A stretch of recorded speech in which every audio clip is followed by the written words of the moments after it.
Okay, so today we're going to uncomplicate intermittent fasting and actually make it very easy for you, okay? It's actually quite simple. I mean, intermittent fasting is basically not eating, okay? So it's not starving, it's just you're omitting all these frequent meals. It's actually very, very simple, but a lot of times people complicate it. They want to know, can I have my supplements? Yes, you can have your supplements. Can I have tea? Yes, you can have your tea. Can I drink water? Yes, you can drink water. You can have some coffee. The point is that a true fast is just water and nothing else, okay? But if we're adding supplements or tea or a little coffee, I'm going to still consider that fasting, and you're not going to really break the fast, okay? All right, so here's the big thing about intermittent fasting to make it really, really simple. You actually want to let your body dictate when to feed it, okay? When to eat, and also how long you're going to go without eating. So the time may vary because you only want to eat when you're hungry, okay? And then not eat when you're not hungry. And it might sound really simple, but sometimes you have to explain it to people because at the first hint of a little slight hunger, people just start eating. I'm like, that's not what we're talking about. Because even in the morning at 8 o'clock a.m., you have a hormonal spike of cortisol, okay? That's an adrenal hormone, that's a stress hormone. That will make you a little hungry. So you may find right in the morning, wow, I'm hungry, and then that passes, and then you're not hungry. So slight hunger is, you want to just keep going, ignore that.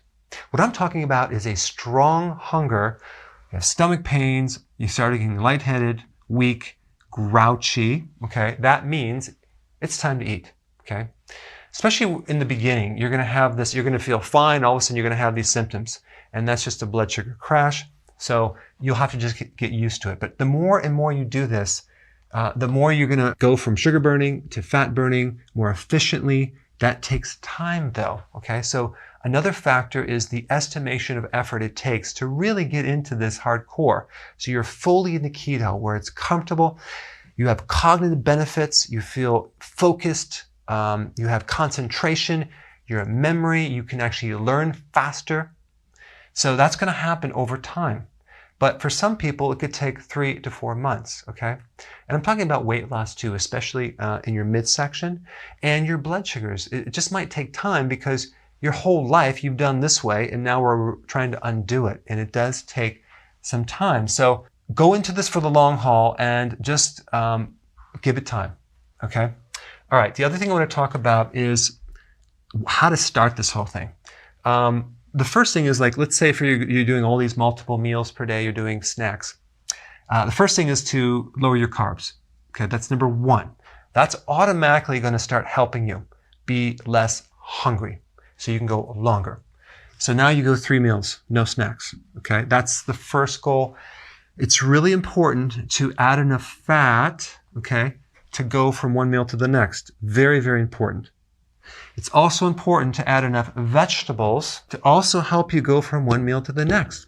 A big mistake that people make is they try to do this without enough vegetables. You need vegetables for the potassium and the magnesium and the other minerals and vitamins that help heal insulin resistance and help lower insulin, as well as the fiber that feeds the microbes in your gut. And that produces something called butyric acid, which helps insulin resistance. It decreases hunger. It helps blood sugars. It feeds the colon cells, and it helps your immune system. The combination of good fat and vegetables is going to help you go from one meal to the next. And then just let your body dictate when to eat. So you're going to find you can go longer. So you skip the breakfast. Now you're at 2 meals a day. And now you start to squish those together slowly. Okay, let your body tell you when to do it to the point where you're not hungry anymore. So then you just do 1 meal a day. A lot of people are doing this, but you want to work up to it and just kind of keep it really, really simple. Give it time. These are just principles. Tea through the day. There's a tea called Hoodia gardenia, which is basically an appetite suppressant tea. It's very, very powerful antioxidant. You can try doing that if you want to actually have it help you a little bit. There's other teas as well. You can keep very, very busy because there's nothing worse than you sitting at home in front of the computer and watching the clock, like when am I going to eat? So you want to probably get out of the house, go somewhere, because that can really help you Find some activities, but don't just sit and at home. All right, sea salt, very, very important, because if you don't consume enough sodium and you're drinking water, you're diluting a little bit of sodium because you may not have enough reserve in your tank of minerals that to draw on through the fasting. So the way that you know that you have enough sea salt is that you're not having any headaches, you're not feeling weak muscles, you're feeling strong. But a lot of people have side effects because they're not doing enough sea salt. Okay, I would do 1 flat level teaspoon a day. You can put that in your food. You can even mix it with water, some of it, not the whole thing, and drink that down. Electrolytes are very, very important too for potassium, magnesium, calcium, and find one with high potassium. And then that will actually also help you have energy through this as well, because when you make the transition, you need these nutrients. You'll also need B vitamins too. So I just want to throw that out there. Nutritional yeast tablets would help you, but that will just make the transition smoother. The last thing I want to talk about is just make sure that you prepare for what you're going to be eating. So let's say, for example, you don't really know when you're going to eat because you're going to go as long as you can until you're hungry.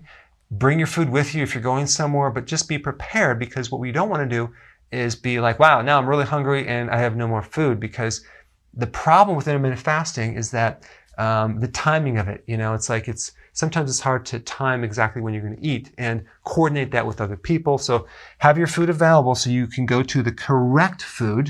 And if you don't know about that, I put a link down below. I think I uncomplicated the intermittent fasting, and I think I made it easy for you, hopefully. Let me know with your comments below.